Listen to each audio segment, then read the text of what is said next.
ನಮಸ್ಕಾರ ವಿಶ್ವಬಂಧುಗಳೇ.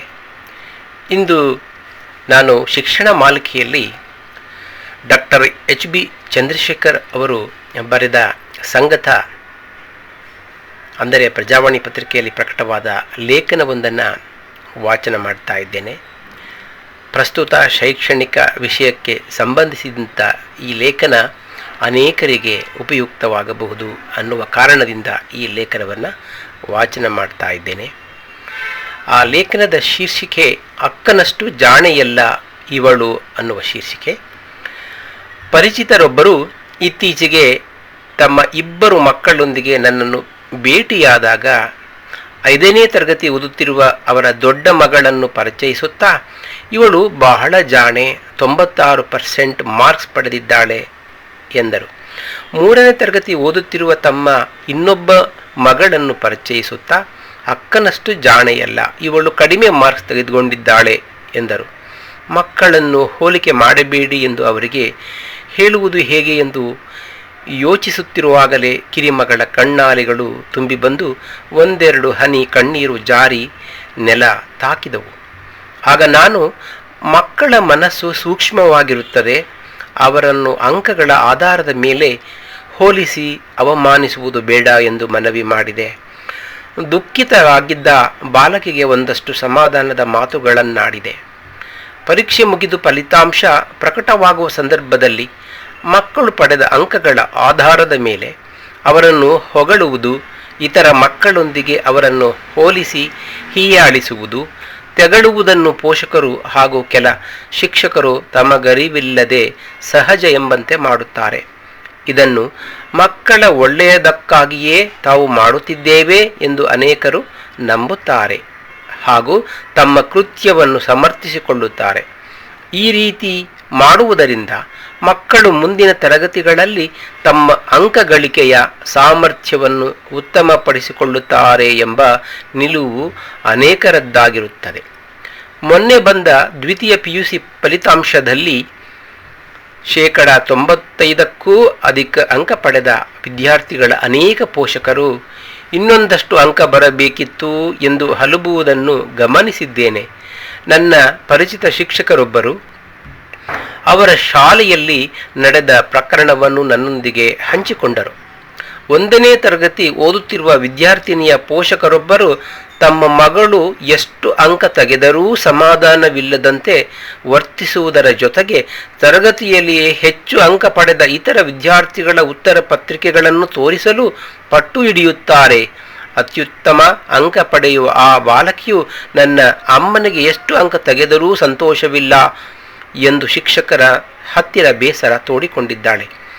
ಮಕ್ಕಳನ್ನು ತಮ್ಮ ಓರಗೆಯ ಇತರ ಮಕ್ಕಳೊಂದಿಗೆ ಹೋಲಿಸುವುದರಿಂದ ಅವರಲ್ಲಿ ಆತಂಕ ಹಾಗೂ ಒತ್ತಡ ಉಂಟಾಗುತ್ತವೆ. ಮಕ್ಕಳ ಆತ್ಮಗೌರವಕ್ಕೆ ಕುಂದುಂಟಾಗುತ್ತದೆ. ಅಂಕಗಳು ಮಕ್ಕಳ ಸಾಮರ್ಥ್ಯದ ಅಳತೆಗೋಲುಗಳಲ್ಲ. ಕಡಿಮೆ ಅಂಕಗಳನ್ನು ಗಳಿಸಿ ಪರೀಕ್ಷೆಯಲ್ಲಿ ಪಾಸಾದ ಅನೇಕರು ತಮ್ಮ ಭವಿಷ್ಯದ ಜೀವನವನ್ನು ಉತ್ತಮವಾಗಿ ಕಟ್ಟಿಕೊಂಡ ಅನೇಕ ಉದಾಹರಣೆಗಳಿವೆ. ಅಂಕಗಳಿಗೆ ವಿಪರೀತ ಪ್ರಾಶಸ್ತ್ಯ ಕೊಡುವುದರಿಂದ ನೈಜ ಕಲಿಕೆಯ ಆನಂದದಿಂದ ಮಕ್ಕಳು ವಂಚಿತರಾಗುವುದು ಅಪಾಯವಿರುತ್ತದೆ. ಅಂಕ ಗಳಿಸಲು ವಿದ್ಯಾರ್ಥಿಗಳು ಕಂಠಪಾಠದ ಮೊರೆ ಹೋಗುತ್ತಾರೆ. ಓದಿ ನೆನಪಿನಲ್ಲಿ ಇಟ್ಟುಕೊಂಡು ಪರೀಕ್ಷೆ ಬರೆದು ಹೆಚ್ಚು ಅಂಕ ಪಡೆದಲ್ಲಿ ತನ್ನ ಕೆಲಸ ಮುಗಿಯಿತು ಎಂಬ ಭಾವನೆ ಮಕ್ಕಳಲ್ಲಿ ಬರುವ ಸಾಧ್ಯತೆ ಇರುತ್ತದೆ. ಶಿಕ್ಷಕರೂ ಅಂಕ ಗಳಿಸುವ ವಿವಿಧ ರೀತಿಯ ತಂತ್ರಗಳನ್ನು ಮಕ್ಕಳಿಗೆ ಕಲಿಸಿಕೊಡುವುದರಲ್ಲಿ ತಮ್ಮ ಶ್ರಮ ಸಮಯ ವಿನಿಯೋಗಿಸುವ ಕಾರಣ ಮಕ್ಕಳಿಗೆ ಕಲಿಕೆಯ ನಿಜ ಆನಂದದ ರುಚಿಯನ್ನು ತೋರ್ಪಡಿಸಲು ಅವರಿಗೆ ಸಾಧ್ಯವಾಗುವುದಿಲ್ಲ. ಅಂಕಗಳಿಗೆ ಅತಿ ಹೆಚ್ಚು ಒತ್ತು ನೀಡುವ ಶಿಕ್ಷಣ ವ್ಯವಸ್ಥೆಯಿಂದ ಮಕ್ಕಳ ವ್ಯಕ್ತಿತ್ವದ ವಿಕಾಸಕ್ಕೆ ಧಕ್ಕೆಯಾಗುತ್ತದೆ. ಅತಿ ಹೆಚ್ಚು ಅಂಕಗಳನ್ನು ಗಳಿಸುವುದು ಮಾತ್ರ ಮನ್ನಣೆ, ಪ್ರಶಂಸೆಗೆ ದಾರಿ ಎಂದು ಎಲ್ಲರೂ ಭಾವಿಸತೊಡಗಿದರೆ ಕಲೆ, ಕ್ರೀಡೆ, ಸಂಗೀತ, ನೃತ್ಯ, ನಾಟಕಗಳಂತಹ ಸೃಜನಶೀಲ ಕ್ಷೇತ್ರಗಳಲ್ಲಿ ತೊಡಗಿಸಿಕೊಳ್ಳುವವರು ದೊರೆಯದೆ ಸಮಾಜವು ಬಡ ಹಾಗೂ ಕಳಾಹೀನವಾಗುತ್ತದೆ.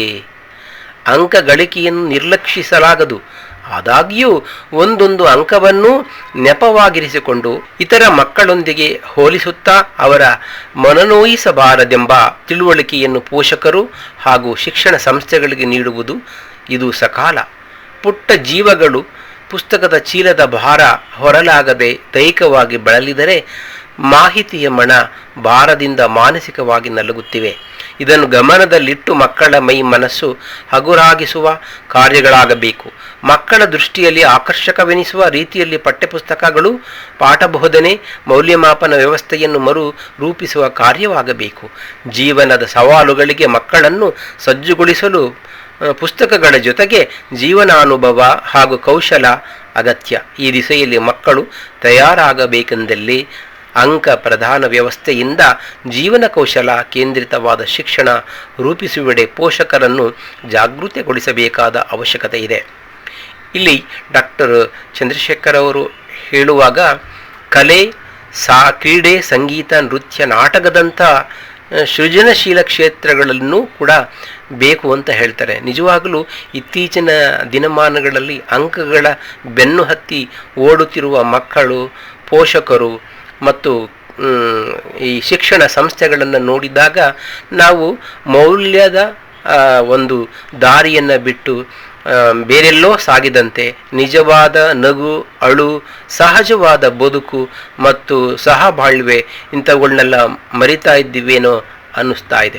ಲಲಿತ ಕಲೆಗಳು ಇರುವೆಡೆ ನಿಜವಾಗಲೂ ಒಂದು ಸಾಂಸ್ಕೃತಿಕ ವಾತಾವರಣದಲ್ಲಿ ನಾವೆಲ್ಲ ಒಂದು ಐಕ್ಯ ಮನೋಭಾವ ಮೂಡಲು ಕಾರಣವಾಗುತ್ತೆ. ಹಾಗಾಗಿ ಶಿಕ್ಷಣದ ಜೊತೆಯೂ ಲಲಿತ ಕಲೆಗಳನ್ನು ಸಹ ಪ್ರೋತ್ಸಾಹಿಸುವುದು ಶಿಕ್ಷಣದ ಉದ್ದೇಶವಾಗಬೇಕು.